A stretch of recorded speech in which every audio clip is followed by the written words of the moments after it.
Saludos, quienes habla Naifer Alvarado. Junto con mis compañeros explicaremos para ustedes la primera parte de la teoría de los rasgos de la personalidad desarrollada por Hans Eysen. Está basada en la biología. Lo primero que daré es la perspectiva general.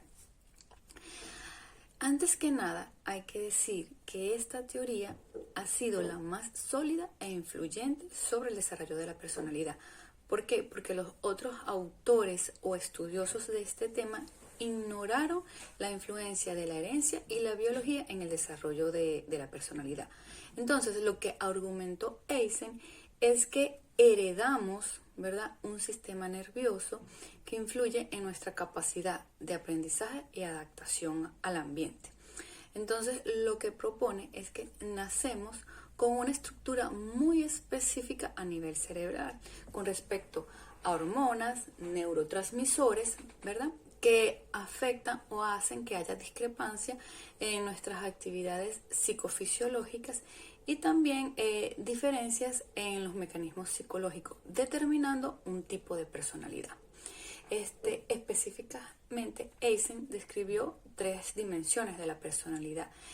Una es la extroversión, la otra el neurotismo y el psicotismo. Entonces, ¿cómo llegó a esto? Pues con el uso de la estadística a través de un análisis factorial que más adelante será explicado. Continuamos.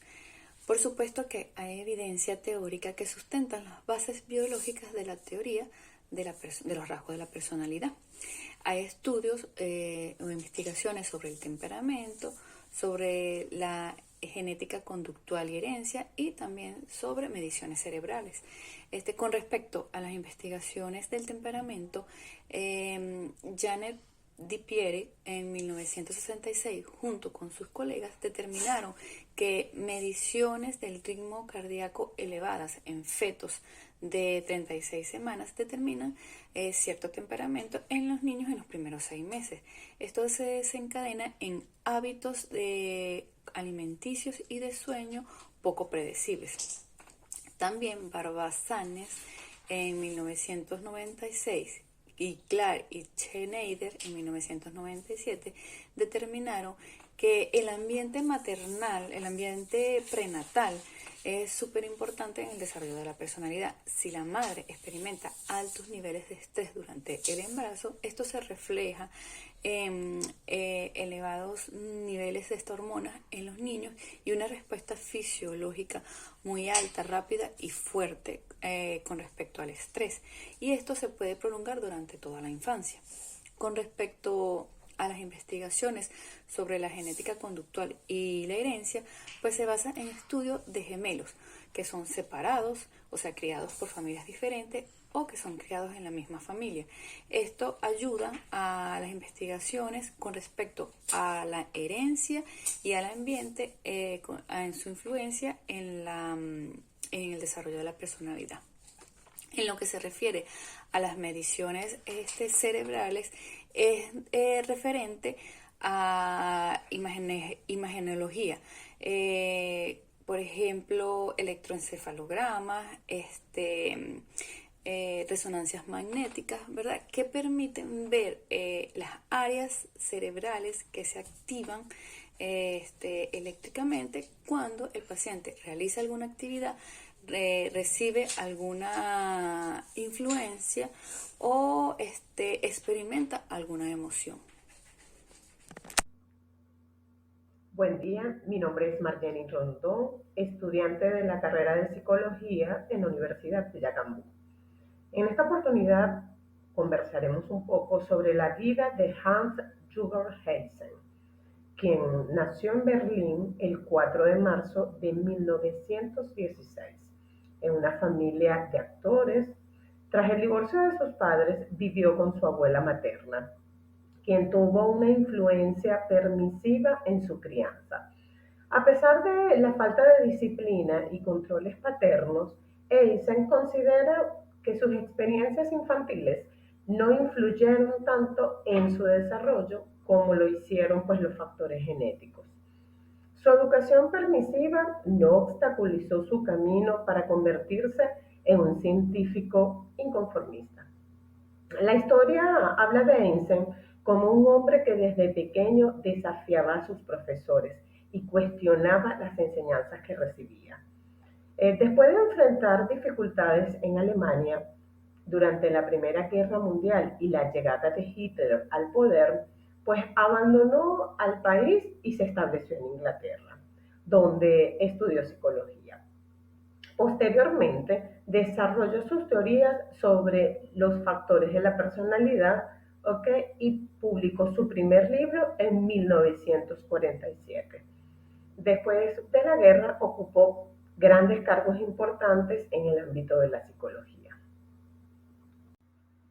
Viajó a Norteamérica para estudiar la psicología clínica en Estados Unidos y Canadá.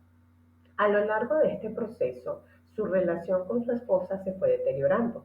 Hans Hansen, un renombrado psicólogo, vivió una vida llena de logros y grandes controversias.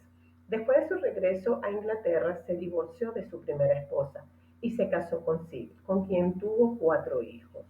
Hansen fue un escritor prolífico, publicando numerosos libros y artículos sobre una amplia variedad de temas de psicología, como la personalidad, la inteligencia y la terapia. Publicó unos 800 artículos o capítulos de libros y más de 75 libros. Además, pues desafió varias ideas establecidas en la disciplina y generó polémicas y críticas. A principios de la década de 1950, irritó a muchos psicoanalistas y otros terapeutas con su argumento de que no existían pruebas que indicaran que la psicoterapia era más eficaz que la recuperación espontánea. Pues lo que equivalía a decir en ese momento que las personas que no hacían terapia tenían la misma probabilidad de curarse que las realizaban terapias costosas y dolorosas y prolongadas con psicoanalistas y psicólogos especialistas. Heisen mantuvo esta opinión durante el resto de su vida. Heisen, quien reafirmó en repetidas ocasiones que el tabaco no era un factor de riesgo importante para el cáncer, había fumado mucho durante el periodo largo de su vida, ¿ok? Y dejó de fumar cuando llegó a la madurez porque pensaba que afectaba el rendimiento al jugar tenis. En sus últimos años, pues siguió investigando sobre la creatividad, la modificación de la conducta en pacientes con cáncer y el corazón, así como el estudio de la inteligencia. Recibió premios y reconocimientos por toda la contribución que hizo a la psicología. Hans Hansen falleció en 1997, ¿ok? De cáncer, dejando un gran legado en el ramo de la psicología. Hola, mi nombre es Mari Balsa y para esta unidad número 2 voy a hablar sobre el modelo factorial de Eysen.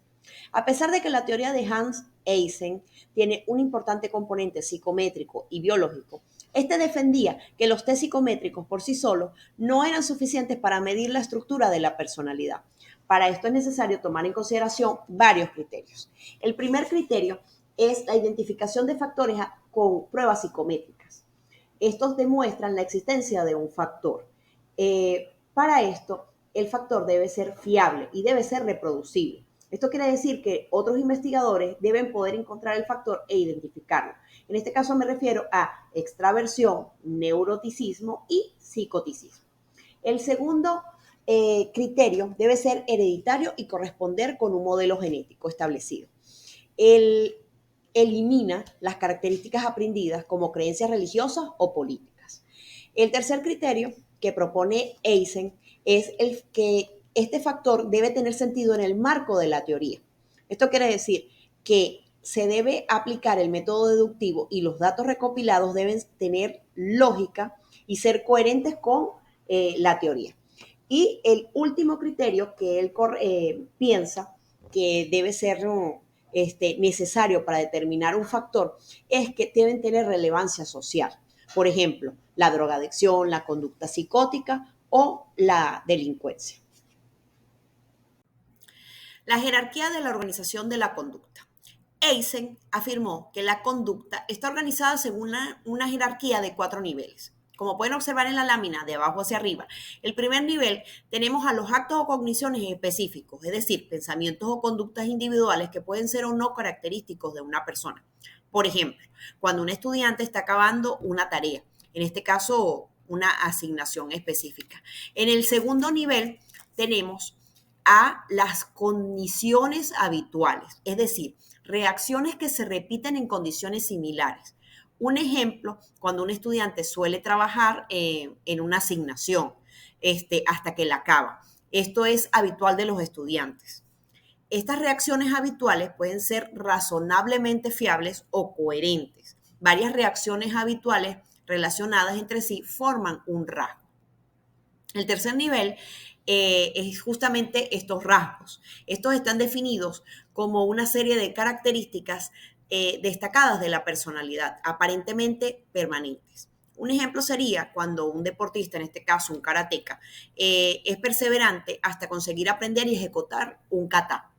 Para identificar los rasgos se utiliza un método sistemático llamado análisis factorial. Y finalmente, pues un cuarto nivel están los tipos o superfactores. En este caso, un tipo está formado por varios rasgos interrelacionados entre sí. Por ejemplo, la perseverancia puede estar relacionada con falta de equilibrio, inferioridad, emoción, en este caso timidez. Este grupo de rasgos forman un tipo específico de personalidad. Buenos días, mi nombre es Hilary Sandoval. Hoy les voy a hablar un poco sobre los aspectos de la personalidad. Según Sigmund Freud, los aspectos de la personalidad se basan en los rasgos de nosotros los seres humanos. Eso va con respecto a medida de que nosotros nos vayamos formando como personas desde una edad temprana. Los aspectos de la personalidad se dice que son rasgos de nosotros, ya sean cosas positivas o cosas negativas. En este caso podemos decir que somos personas egocéntricas, personas felices, personas tranquilas. Eso ya se basa en los aspectos de la personalidad y eso se va formando con respecto al entorno de nosotros como seres humanos. Según Sigmund Freud, la personalidad es algo que nos define a nosotros, es algo que siempre vamos a tener y es como nuestro sello de seres humanos. La personalidad es algo que nos caracteriza a nosotros por ser personas, ya sea personas buenas o personas malas. Ahora también les quiero hablar sobre la extroversión. Es un concepto súper interesante que está basado en dos. La extroversión, como decimos que una persona es muy sociable, muy amigable, se desenvuelve de una manera súper fácil con respecto al entorno de las personas. Se comunica, lleva información, trae información, se adapta rápido a un lugar. Eso quiere decir que es una persona introvertida. En cambio, las personas introvertidas son todo lo contrario, son personas que les cuesta socializar, personas que les cuesta comunicarse con respecto al entorno de donde se encuentren. Eso ya se puede decir que son rasgos de una personalidad. Yo puedo tener una personalidad extrovertida o mi compañero puede tener una personalidad introvertida. Eso quiere decir, y va mucho con el tema que dije al principio sobre los rasgos de la personalidad. Eso ya va de acuerdo a cómo somos nosotros como seres humanos, cómo nos hemos formado desde niños hasta hoy en día. Muchas gracias. El neuroticismo propuesto por Eysen implica una alta tasa de emotividad, muy intensa. Esto porque se relaciona con un sistema nervioso autónomo y lábil, muy sensible a situaciones de frustración y tensión. Las personas con neuroticismo por lo general presentan emociones muy negativas en situaciones ambientales desafiantes, incluso a situaciones no tan desafiantes, porque ellas se enojan con facilidad. Incluso Eysen describe al neuroticismo como la dimensión con mayor inestabilidad emocional. Por lo general, las características que presentan estas personas son ansiedad, depresión, culpabilidad, cambio de humor, preocupación, entre otras. Psicoticismo. Podemos comenzar señalando que el psicoticismo es una de las dimensiones claves para la teoría de Eysen, ya que presenta aspectos que no tienen ninguna de las otras dos dimensiones. Uno de sus argumentos es que la relaciona con la propensión a trastornos psicóticos. Las personas con psicoticismo son hostiles, crueles, frías, egocéntricos, no les importan los sentimientos y las emociones de los demás y se muestran totalmente indiferentes al peligro. Aunque es curioso destacar que Eysen relaciona a pesar de que tiene tantas características sociales negativas, él la relaciona con personas muy con alta creatividad y pensamiento divergente. Bueno, finalmente podemos decir que estas tres dimensiones son totalmente independientes en aparición e intensidad cuando están presentes.